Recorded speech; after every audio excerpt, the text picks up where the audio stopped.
miséricorde, la paix et la joie vous soient multipliées. Alors donc, le culte placebo du dimanche. Alors déjà, le placebo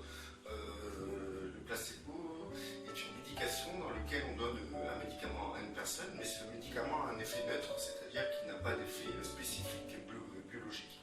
Et du coup, la personne qui la prend va croire dans ses pensées qu'en fait, qu'il est traité en fait. Et du coup, le fait qu'il croit qu'il est traité, ça agit sur le corps et ça peut créer des changements physiques dans lesquels l'individu croit être soigné et donc reste dans une illusion dans laquelle il est soigné en fait. Et donc ça peut créer quelque chose comme une pseudo-guérison, etc. Du coup, aujourd'hui, la manière dont les chrétiens sont absorbés par la vie quotidienne, par leurs devoirs quotidiens, et le fait qu'ils ont des responsabilités, c'est-à-dire qu'ils doivent pouvoir maintenir leur statut social tout en ayant une perspective économique, et le tout grâce à une situation professionnelle dans laquelle ils ont pu se développer. Et du coup, tout cela donne que le chrétien est absorbé énormément, quotidiennement, et toute la semaine, tout le mois et toute l'année.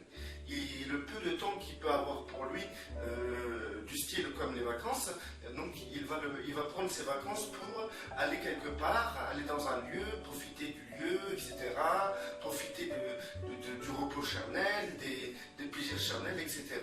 Du coup, la vie des chrétiens en majorité, il y a toujours un reste, il y a toujours une minorité, que ce n'est pas le cas. Donc là, je parle de la majorité, de la grande majorité. D'ailleurs, Yeshua a dit comme ça que rares sont ceux qui passent par le chemin étroit, mais nombreux par le chemin vaste. Donc ça veut dire quoi? Dans toute cette foule qui se disent chrétiens, il y a la majorité qui passe par le chemin vaste et une minorité qui passe par le chemin étroit. C'est pas moi qui le dis, c'est Yeshua qui le dit, c'est dans votre Bible, vous n'avez qu'à le lire. Du coup, dans toute cette suractivité, parce qu'on peut comprendre que même aujourd'hui, les gens qui vivent la vie de tous les jours, qui ne sont pas croyants, vivent une vie de suractivité. Les chrétiens qui vivent la même vie que eux, c'est-à-dire dans la vie, dans le train-train quotidien, qui est le statut professionnel pour avoir une perspective économique et avoir une bonne situation sociale, il y a toute une activité et un train-train quotidien qui est très difficile à tenir. Et il y a beaucoup de chrétiens que je connais d'ailleurs et d'autres que je ne connais pas, que je suis sûr qu'il y en a énormément qui sont dans cette situation-là, qui prennent des calmants, qui font des dépressions, qui sont nerveux, qui sont parfois malheureux et qui sont déstabilisés à cause du train-train quotidien. Du coup, comme les gens du monde d'ailleurs, la grande majorité, ceux qui passent par le chemin vaste, la grande majorité vont dans l'idée, le dimanche, faire un culte à Dieu. Ils considèrent qu'ils honorent Dieu de cette manière. Ils considèrent qu'ils sacrifient leur corps pendant 2 heures en sacrifice vivant pour une belle louange pendant 2 heures. Ils ne vont même pas louer pendant 2 heures, ils vont louer peut-être 45 minutes et tout le reste, ils vont devenir spectateurs et non acteurs. D'ailleurs, nous devons être acteurs en tant que chrétiens. Nous avons le Saint-Esprit, nous devons manifester cela, nous devons être acteurs et non pas spectateurs pendant plus d'1 heure. Donc il n'y a qu'une seule personne, le pasteur, qui va être acteur pendant 1 heure. Il va faire son prêche, qu'il a préparé dans la prière, dans le soin, dans le jeûne la semaine. Et du coup, les gens, après ce culte, vont se lever, rassasiés, et ils auront l'impression d'avoir honoré Dieu. Ils vont avoir l'impression d'être vraiment des chrétiens consacrés. Ils vont avoir l'impression d'être fidèles à Dieu. Ils vont avoir l'impression d'avoir honoré Dieu. C'est un honneur, Dieu, que nous venions nous réunir pour te louer, dégager ce parfum d'adoration que nous sommes, et pendant 1 heure, Seigneur, et d'avoir écouté ton messager rempli de ton esprit pour qu'il puisse nous remplir. Oh Seigneur, c'est merveilleux. Et du coup, ils vont avoir la conscience tranquille d'avoir fait la volonté de Dieu pour recommencer une semaine de train-train quotidien. C'est-à-dire travail, boulot, dodo, travail, boulot, dodo, travail, boulot, dodo, travail, boulot, dodo, travail, boulot, dodo. Et même le samedi, ça sera aussi travail, boulot, dodo. Et le dimanche, on va rendre un culte à Dieu, on va rentrer à la maison, on va bien manger, on va bien boire, on va bien se reposer pour pouvoir commencer une bonne semaine de travail. Car il faut savoir que le monde de la société, si vous voulez avoir une perspective économique, il va falloir vous faire vampiriser. Et pour vous vampiriser, il faut que vous ayez beaucoup d'énergie. Alors du coup, il est important que vous vous reposiez le dimanche. Du coup, toute la semaine, ça sera pareil. On sera sous la servitude d'un patron, sous la servitude de projets. On sera rempli toute la semaine. Le chrétien, majoritairement, sera rempli de projets, sera rempli de désirs, puisqu'il pourra avoir une perspective financière, c'est-à-dire qu'il aura des projets d'achat, des projets de financement. Il aura des projets dans lesquels il pourra se projeter dans l'avenir pour les vacances. Il aura des projets par rapport à fabriquer sa maison. Il aura des projets pour pouvoir accumuler de l'argent pour acheter une voiture. Il y aura des projets, des rendez-vous, etc. pour qu'il puisse avoir des prêts, des crédits qui vont encore le rendre encore plus esclave, qui vont les obliger à encore travailler dur, encore plus dur, à être vampirisé encore plus fortement. Et du coup, toute la semaine, ça sera un mini-mélo d'activités totalement charnelles. Et les personnes, quand ils rentrent du travail, par exemple, le soir, ils sont tellement fatigués de leur travail que la seule chose qui peut les remplir d'énergie, c'est se vautrer devant la télé, car ils reposent leur corps qui a été durement traité, vampirisé par leur patron qui s'est bien enrichi sur leur compte. Du coup, c'est exactement ça. Boulot, métro, dodo. C'est-à-dire qu'il y a boulot, le boulot à fond. Quand on dit métro, c'est pour dire que c'est toute cette activité qui se passe le temps dans lequel on doit se préparer pour aller au travail, et toute cette activité qui se passe dans lequel nous devons rentrer du travail et se remettre de cette activité quotidienne. Et la troisième part, c'est dodo, c'est-à-dire que c'est dodo de bonheur, parce que demain, monsieur et madame devront s'habiller tôt pour pouvoir satisfaire leur compte en banque qui demande de plus en plus d'argent par rapport à la grandeur des projets que les individus se font. Donc, le dimanche, justement, ce culte de 2 heures, et parfois le jeudi, ce culte de 2 heures, aura un effet placebo, c'est-à-dire qu'ils auront une impression de rendre un culte à Dieu, une impression d'être dans la volonté de Dieu, une impression de servir Dieu, une impression d'être consacré à Dieu. Et c'est qu'un effet placebo, car ce n'est pas le cas, parce que tout le temps que vous êtes dans la semaine, tout ce qui vous remplit, tout ce que vous avez dans vos têtes, tous vos projets, tous vos désirs, tous vos projets d'achat, tout ce qui fait que vous vous motivez à vous lever pour pouvoir gagner de l'argent, tout ce que vous pensez faire par rapport à vos projets de construction de maison, projets de vacances, projets d'achat, etc.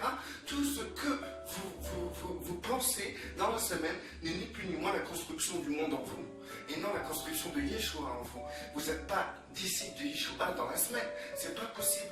Le disciple de Yeshua n'est pas de cette manière-là, n'est pas rempli il n'est pas rempli de projets. Le disciple de Yeshua n'est pas rempli de désirs charnels. Le disciple de Yeshua n'est pas rempli de vouloir consommer, de travailler pour acheter des matériels, etc. Il n'est pas dans ces projets-là, parce que le disciple de Yeshua doit être rempli du Saint-Esprit, et le Saint-Esprit doit manifester la stature parfaite de Christ. Et le seul désir qui doit remplir un enfant de Dieu, c'est ni plus ni moins, chaque jour, faire les œuvres que le Père a préparées d'avance pour son enfant. Et bien sûr, il faut savoir et tout que les œuvres que Dieu a préparées d'avance, c'est certainement pas les mêmes œuvres que les gens du monde ont, que les gens du monde veulent faire. Ça n'a rien à voir avec les mêmes désirs que les désirs des gens du monde. puisque Dieu vous a délivré de votre ancienne manière de marcher, c'est que votre nouvelle manière de marcher est opposée, est différente. Et vous êtes délivré de votre ancienne manière de marcher. Vous êtes délivré des désirs que vous aviez avant dans le monde et de ce qui vous remplissait chaque jour dans ce monde. Cette énergie qui vous amenait à vouloir consommer, à vouloir acheter, à vouloir dépenser, à vouloir investir, à vouloir avoir des tas de projets. Ça, Dieu vous a délivré de cette ancienne manière de vivre. Aujourd'hui, votre seul projet que vous avez, c'est Elohim. C'est sa volonté, c'est son plan et son but. En sachant que la terre va périr, que les gens qui vous entourent périssent, nous devons être des lumières, donc être remplis de Yeshua. Ça doit être votre objectif, votre projet de chaque jour. Maintenant, tout ce que vous devez avoir matériellement, c'est le Père qui doit vous le donner. Car Yeshua a dit comme ça, cherchez premièrement le royaume des cieux et sa justice, et le reste vous sera donné. Ça veut dire que vous ne devez pas chercher ce qui doit vous être donné. Vous devez chercher plutôt le royaume des cieux et sa justice. Tous les jours, chaque jour est un jour nouveau, chaque jour suffit sa peine, et chaque jour doit être un jour dans lequel vous devez rechercher de tout votre cœur, de toute votre âme, de toute votre force, de toute votre intelligence, la volonté de Dieu pour cette journée-là. Et non vouloir aller concrétiser vos propres projets, les mêmes projets que les gens du monde ont.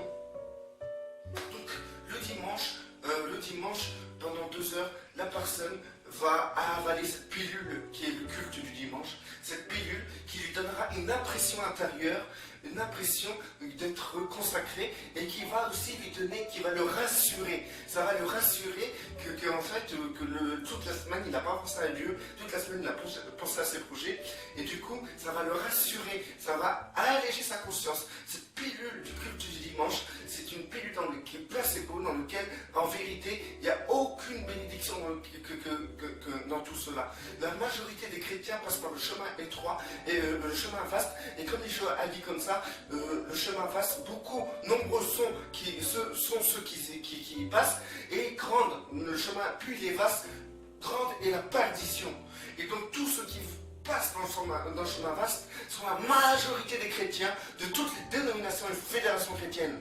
Que ce soit catholique, que ce soit protestant, évangélique, baptiste, etc. Ça sera eux, même parmi les témoins de Jéhovah, même parmi les adventistes, même parmi les mormons, tout ça c'est le chemin vaste. Et parmi tous les chrétiens qui sont comptabilisés, la grande majorité, 90%, je suis sympa encore, 90% passent par le chemin vaste et se perdent. Et tous ces chrétiens des dénominations chrétiennes, des fédérations chrétiennes vont faire un culte le dimanche et vont avaler cette pilule placebo dans laquelle ils vont se tranquilliser la conscience vis-à-vis de Dieu. Et de cette manière-là, le diable a bien joué son rôle avec la religion. Dans cette manière-là, les gens ne se culpabilisent pas la semaine de ne pas être consacrés complètement à Dieu. On laisse la consécration à nos pasteurs, on laisse la consécration à nos anciens. Nous, on doit se préoccuper des affaires du monde.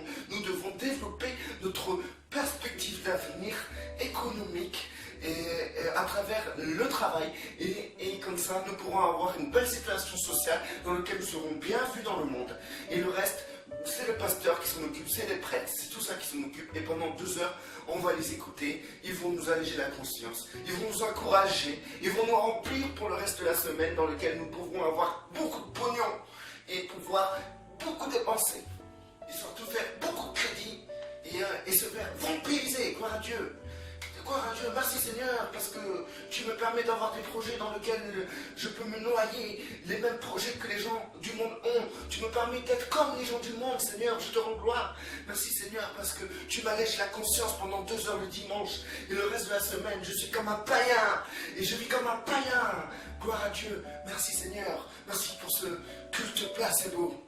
Voilà, maintenant, il existe une véritable pilule qui va vous nettoyer en profondeur. Cette pilule qui va vous nettoyer en profondeur. Et cette pilule, ça s'appelle la pilule Saint-Esprit. Et ce Saint-Esprit, il travaille tous les jours. S'il est en vous, c'est un être vivant. C'est quelque chose de vivant. C'est une personne, le Saint-Esprit. Il est en vous tous les jours. Et tous les jours, il désire une seule chose. Qu'il vous amène dans l'accomplissement de la volonté de Dieu, qui vous amène à la stature parfaite de Christ et qui construit en vous Christ pour que vous soyez à l'état dont vous faites, capable d'être comme votre maître, faire la volonté du Père. C'est la pilule que que Dieu a créé. Et là, le culte sera tous les jours. Ça sera votre corps que vous donnez en sacrifice, c'est-à-dire votre temps à Dieu.